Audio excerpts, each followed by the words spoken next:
इस कहानी की शुरुआत होती है एक फैमिली को दिखाते हुए, जहां टॉम और जूलिया के 2 बच्चे थे, जिनमें लड़के का नाम बेन था और लड़की का नाम कैसी। बेन का बर्थडे था, इसीलिए पूरी फैमिली कैरेबियन सी में बेन का बर्थडे सेलिब्रेट करने और छुट्टियां एंजॉय करने आते हैं। शुरू में सब कुछ नॉर्मल होता है। इसी बीच जूलिया समंदर में स्विमिंग करने के लिए कूद जाती है, जबकि टॉम और बेन दोनों मछलियां पकड़ने में बिजी होते हैं। अचानक से जूलिया को ऐसा महसूस होता है जैसे कोई बड़ी सी चीज उसके चारों तरफ सर्कल बना रही हो, लेकिन जूलिया जब आसपास देखती है तो उसे कुछ भी नजर नहीं आता। पर तभी कोई चीज उसे समंदर के अंदर खींचने लगती है और इसी वक्त शिप के इंस्ट्रूमेंट भी खतरे का संकेत देने लगते हैं, पर टॉम और बेन इन पर ध्यान नहीं देते हैं। और इधर जूलिया खुद को बचाने की पूरी कोशिश करती है और टॉम को भी आवाजें आने लगती है, लेकिन कोई फायदा नहीं होता। जूलिया को पानी पीछे की तरफ खींचता है और अचानक से टॉम नोटिस करता है कि उसकी वाइफ बोट पे नहीं है। और जब वो दूर पानी में जूलिया को देखता है तो वो तुरंत पानी में जंप लगाकर जूलिया को बचाने चला जाता है। बेन भी बोट के इंजन को स्टार्ट करके इनके पास ले जाता है और फाइनली जूलिया और टॉम दोनों सेफ बोट पे वापस आ जाते हैं। लेकिन टॉम अपने बच्चों को डांटते हुए कहता है कि जब मैंने कहा था कि जो भी स्विमिंग करने जाएगा तो एक उसकी निगरानी करेगा, तो फिर तुम लोगों ने क्यों नहीं की। इस इंसिडेंट को भूलकर रात में फैमिली बेन का बर्थडे सेलिब्रेट करती है। तभी कैसी का बॉयफ्रेंड उसे कॉल करके बताता है कि पूरी पृथ्वी पर बड़े बड़े तूफान आ रहे हैं, इसलिए तुम लोगों को जल्दी से सरफेस पे आना होगा।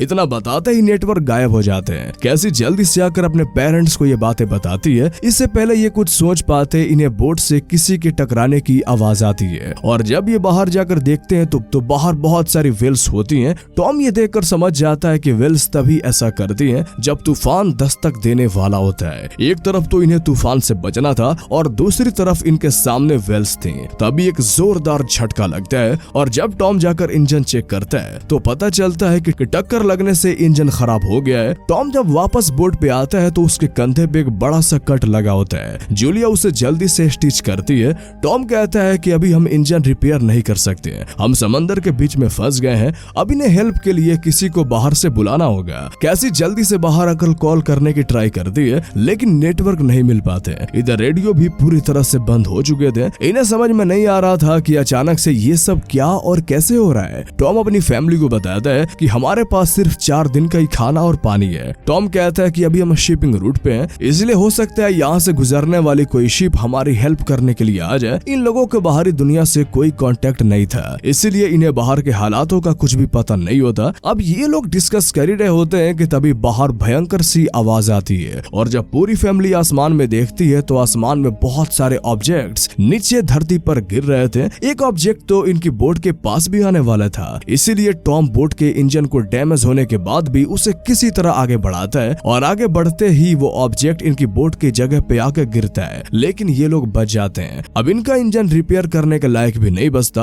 और पूरी तरह से खराब हो जाता है। टॉम बाहर जाकर देखता है तो ऑब्जेक्ट कुछ और नहीं बल्कि मीटरॉइड्स है, इसलिए सभी radio signal mobile network work नहीं कर रहे थे। अब समंदर में बहुत तेज तूफान उठने लगता है, जिस कारण बोट भी बुरी तरह से हिलने लगती है। ये देखकर टॉम अपनी फैमिली को बोट के ऊपर वाले डेक में ले जाता है और इन्हें लाइफ जैकेट पहना आता है ताकि अगर बोट पलट भी जाए तो ये लोग जिंदा रह सकें।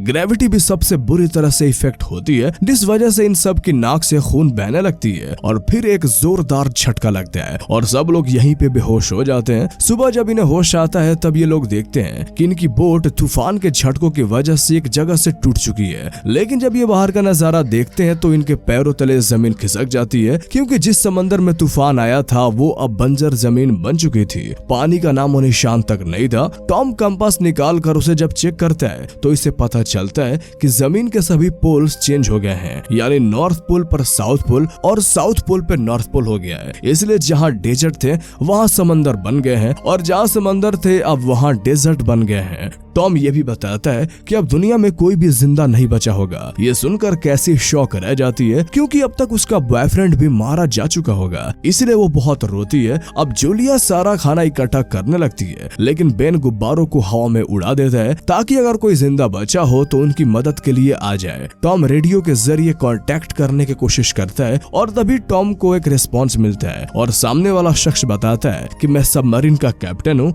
ये भी कल रात के इंसिडेंट को झेल चुका था, था, जिस कारण इसके साथी मारे गए, लेकिन ये बच गया। कैप्टन बताता है कि 1 हफ्ते बाद जब पुल चेंज होंगे तब दोबारा समंदर का सारा पानी समुद्र में लौट आएगा और इसकी लहरें बहुत खतरनाक होगी। इस वक्त तुम लोग समंदर की गहराई में हो, इसलिए तुम लोग ऊंची सी जगह पे चले जाओ ताकि तुम बच सको, क्योंकि मैं तो सबमरीन में बच जाऊंगा। ये सुनकर टॉम कैप्टन से रिक्वेस्ट करता है कि वो उन्हें भी सबमरीन में आने दें। कैप्टन बताता है कि इसमें सिर्फ 3 लोगों की जगह है। टॉम अपने दोनों बच्चों को सबमरीन में भेजने का फैसला करता है और इसके बदले कैप्टन को सारा खाना पानी भी देने के लिए राजी हो जाता है। टॉम अब मैप को ये बताता है कि ये लोग 2 दिन में उस सबमरीन तक पहुंच जाएंगे। ये लोग अब खाना वगैरह इकट्ठा करते हैं और तभी बाहर टॉम की नजर एक आदमी पे पड़ती है जो कि अपने डॉग को लेकर इन्हीं के तरफ आ रहा होता है। टॉम इसे सर्वाइवर समझकर पानी देता है, लेकिन यह शख्स टॉम पर ही अटैक कर देता है और उसे बुरी तरह से मार देता है। जूलिया दूर से ही ये सब देख रही होती है और अब यह शख्स टॉम को मारकर इनकी बोट की तरफ बढ़ता है। ये देखकर जूलिया अपने बच्चों को बचाने के लिए जल्दी से बोट की तरफ भागती है और अपने बच्चों को खतरों की बात बताकर उन्हें केबिन में छुपा देती है। साथ ही वो कैसी को एक फ्लेयर गन भी सेफ्टी के लिए दे देती है।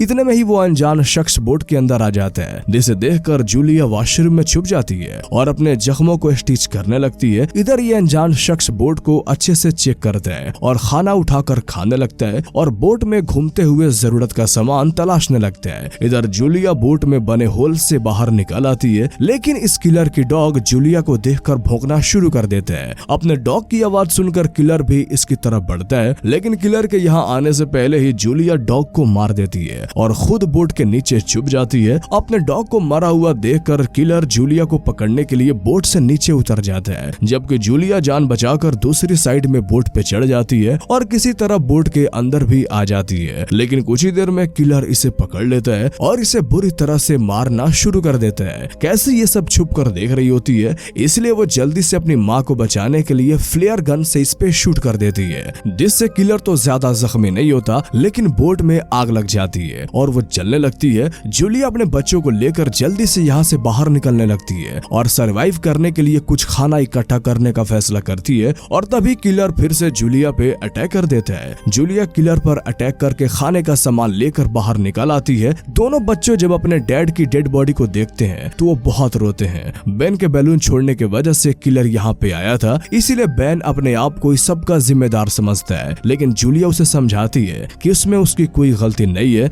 जूलिया, बेन और कैसी तीनों टॉम की हालत देखकर रो रहे होते हैं कि तभी जूलिया की नजर बोट की तरफ आती है जहाँ से किलर बचकर बाहर निकल आया था और अब इनकी तरफ बढ़ रहा था। ये देखकर जूलिया जल्दी से बच्चों को लेकर यहाँ से दूर जाने लगती है और पीछे बोट पूरी तरह से ब्लास्ट हो जाती है। जूलिया अपने दोनों बच्चों को लेकर लगातार आगे बढ़ती रहती है जहाँ से इन्हें सबमरीन की लोकेशन मिली थी। कुछ दूर चलने के बाद ये लोग एक चट्टान के पास जाकर रुकते हैं। ये तीनों बहुत ही उदास होते हैं, लेकिन जूलिया अपने बच्चों की हिम्मत बनाए रखती है। इनका मैप बोट में ही जल गया था, इसीलिए इन्हें सबमरीन ढूंढने में काफी मुश्किलात आती हैं। जूलिया देखती है कि वो किलर इनका पीछा अभी भी कर रहा है, क्योंकि इनके पास सारा खाना पानी था, इसलिए ये लोग फिर से यहाँ से भागने लगते हैं। घंटों चलने की वजह से बेन की हालत अब खराब हो जाती है, इसलिए जूलिया उसे अपना सारा बचा हुआ पानी पीने को दे देती है। कैसी भी अब बहुत थक चुकी थी, इसीलिए वो फ्रस्ट्रेशन में कहती है कि क्या गारंटी है कि हमें सबमरीन मिल ही जाएगी, जल्दी समंदर का पानी वापस आने वाला है,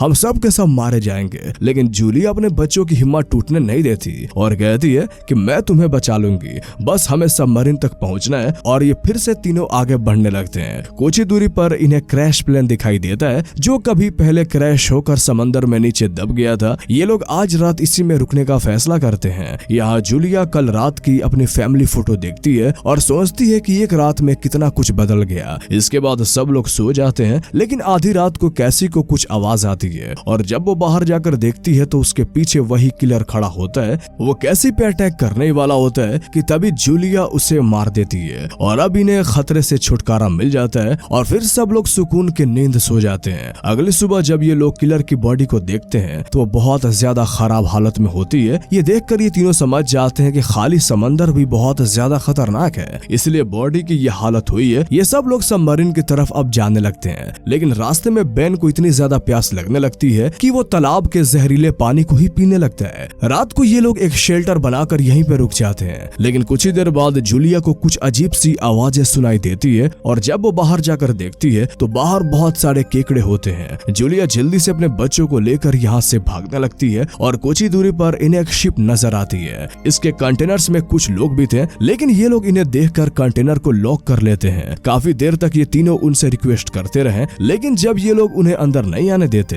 तो फिर ये लोग शिप के ऊपर चढ़कर अपनी जान बचाते हैं। लेकिन चढ़ते वक्त एक केकड़ा जूलिया को पैर को जख्मी कर देता है, पर जूलिया ऊपर आ जाती है। इधर केकड़े कंटेनर के अंदर जाकर सभी को मार देते हैं। वही जूलिया अपने स्कार्फ से अपने जख्म को कवर करती है और फिर यहीं बेहोश हो जाती है। सुबह जब इसकी आंख खुलती है तो इसके पास इसके बच्चे नहीं होते। जूलिया अपने बच्चों को खोने के डर से रोने लगती है, लेकिन तभी बेन और कैसी आ जाते हैं, जो कि वेपन्स और खाने के तलाश में गए हुए थे। इन्हें एक रेडियो भी मिलता है। जूलिया कैप्टन से कांटेक्ट करने की कोशिश करती है और इनकी खुशकिस्मती से कांटेक्ट हो भी जाता है। वो बताता है कि केकड़े इन पर भी हमला किया है। जूलिया के पास मैप नहीं था, इसलिए कैप्टन उसे रास्ता दिखाने के लिए फ्लेयर गन से शूट करता है और साथ ही बताता है कि समंदर का पानी जल्द ही वापस आने वाला है। फ्लेयर गन की मदद से ये लोग समझ जाते हैं कि ये सही डायरेक्शन में जा रहे हैं और सबमरीन कुछ ही दूरी पर है। ये कुछ ही दूरी पर चलते हैं कि इन्हें सबमरीन नजर आ जाती है, लेकिन उस वक्त तक पहुंचने के लिए इन्हें एक चट्टान की दीवार को पार करना था, जो कि बहुत ही ज्यादा खतरनाक थी। जब ये लोग इसे पार करते हैं तो पत्थर गिरने शुरू हो जाते हैं। दोनों बच्चे आगे निकल जाते हैं और जूलिया के सामने एक बड़ा पत्थर आकर रुकावट बन जाता है। जूलिया अपने बच्चों को सबमरीन तक पहुंचने को ऑर्डर देती है, क्योंकि सबमरीन में सिर्फ कैप्टन और 2 बच्चों की जगह थी और बच्चे ना चाहते हुए भी सबमरीन तक चले जाते हैं, जहाँ कैप्टन कहता है कि मैं जिंदा नहीं बचूंगा, इसलिए अब तुम तीनों चले जाओ। कैसी जल्दी अपने माँ को लेने के लिए जाती है, लेकिन वो देखती है कि जूलिया की तरफ बहुत सारे केकड़े आ रहे हैं। कैसी अपनी माँ को बचाकर सबमरीन तक ले आती है और तीनों सबमरीन में बैठकर सुकून की सांस लेते हैं और तभी समंदर की लहरें बहुत तेजी से आती है और एक झटके के कारण ये तीनों बेहोश हो जाते हैं। और जब इनकी आंख खुलती है तो ये देखते हैं कि तीनों शहर में आ गए हैं और सब कुछ तबाह हो चुका है। इसी के साथ ये कहानी यहीं पे खत्म हो जाती है। तो कैसी लगी आपको ये मूवीज एक्सप्लेनेशन,